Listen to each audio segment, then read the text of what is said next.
Melissa here from GirlGoneFishing, and I am getting the Lynx ready, my tackle together for tomorrow's tournament with Cincinnati Kayak Fishing. It's their Flowing Waters tournament. So this is basically a river, creek, stream, any public water in Ohio, Indiana, or Kentucky. So this is really great for the river people. You know, people that have like a honey hole, a little hidey hole somewhere back in the creek system.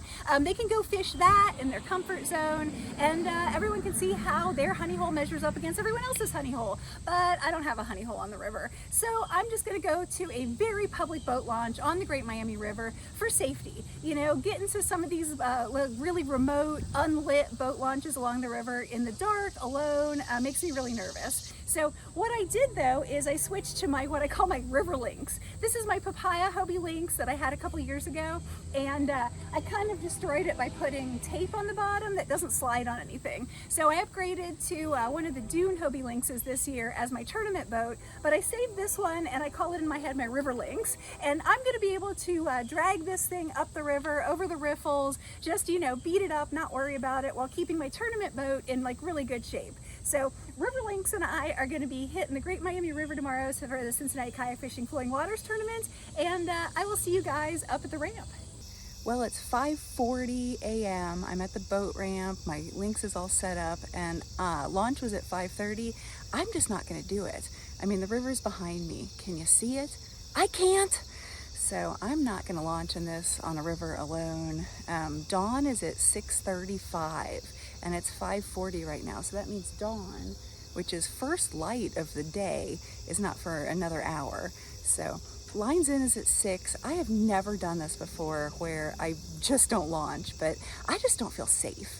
So if it was a lake that I was really familiar with, I would totally be out there, but being a river and being by myself, I'm just not gonna do it. It's not worth it to get that first morning bite. It is now 6:15. People have been fishing for 15 minutes, and I finally feel safe enough to put my Lynx out here on this river. Wow, it's turning into a beautiful morning. It's gonna be really warm today, so I'm gonna need lots of bass to bite, please. I just caught the oldest and most raggedy smallmouth I have ever seen. I know a smallmouth like this is old, and I want to be as delicate as I can and take care of them.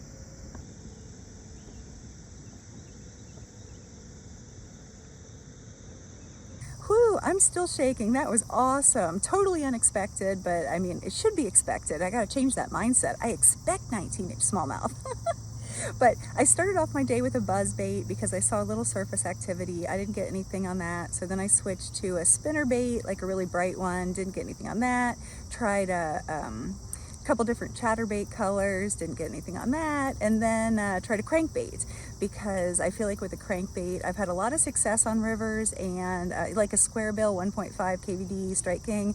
And I feel like I can like dig in along the grass and stuff with that, but didn't get anything on that. And then I realized it was pretty still. There's not a ton of current, and the water's up, which means the fish will have moved back into the grass in theory. So I put on a popper and I threw it along the grass, and probably on about my second cast with that popper, like right up along the grass, I went pop, pop, whoa, and it just sucked it under, and I set that hook and it was huge.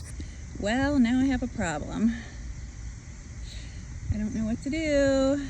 Oh man. Oh, look at this. I found a hero. This is James. What's your last name? Henson. James Henson saved me. Look at this. We got the hook out. James, thank you so much. That's what a hero looks like, ladies and gentlemen. He saved my finger, saved my tournament. Oh, whoo, back to fishing. All right, I am back to it. Oh, I'm so lucky to have found someone who would do that. Whew. So one of my favorite things about this particular ramp on the Great Miami River is that I can go upstream first, and then I can kind of float back to the ramp. I always want to go against the wind or upstream first, so that on the way home, you know you have the easier path. Well, today the wind is picking up and it's going opposite the current. So I'm trying to go upstream, and right now I've got 13-mile-per-hour winds pushing me from my back, which means when I'm trying to turn around and go back to the ramp, I'm going to go into these 13-mile-per-hour winds. And because the wind is going against the current right now, we've got whitecaps and rollers out here on the river. So things are going to get a little interesting, and the wind's going to pick up as the day goes on. So I don't think I'm going to stay as far upstream as I usually do. All right, I got fish number 2. 14 3/4. He's a beauty. Well, except for that really ugly sore right there. Yuck. All right, go back and be happy. Well, I wanted to try out that little backwater pond back there. There were a massive amount of minnows, but no bass. You really need one of these Rogue pull straps if you're going to river fish.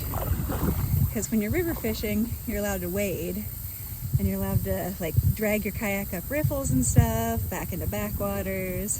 Fish number 3, 11 inches. This is Cincinnati Kayak Fishing rules, so it's 8-inch minimum, so he counts, and hopefully we'll call him out later.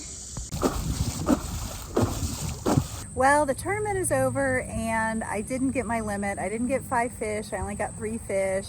I'm starting to actually expect 5 fish from myself each time, so I kind of like that. I kind of like that, you know, I mean, for a long time I would get none or 1, or, you know, I'd get 2 and be like, woo! So, you know, that I expect more out of myself is good, and that I'm handling it when I don't get it is great. So I ended up with the 3 fish out of 5, and I didn't actually look at the results because I just did my best. And wherever I landed, I do really hope I got a couple Angler of the Year points, because you need 400 points to qualify for the year-end Tournament of Champions, and I'm at like 363. So I have 3 tournaments, this one and 2 more tournaments to get those points. So if I could get a couple points out of today, that would be awesome. But with only 3 fish out of my 5 fish limit, I don't expect much.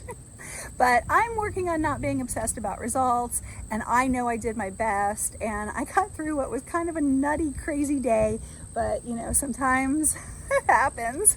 I want to say a huge thank you to Strictly Sail and Kayak, not only for sponsoring both the Cincinnati Kayak Fishing Trail and the Ohio Kayak Fishing Trail, but for my amazing Hobie Lynx, because while I was doing this without such a great kayak, it just makes life so much better. It makes me want to get out on that water more and more. So thank you, Strictly Sail and Kayak, for all you do for the kayak angling community, and thank you guys for watching. I really appreciate it, and I need to get inside because I'm getting chewed up by bugs. So I'll see you guys out on the water in the next one.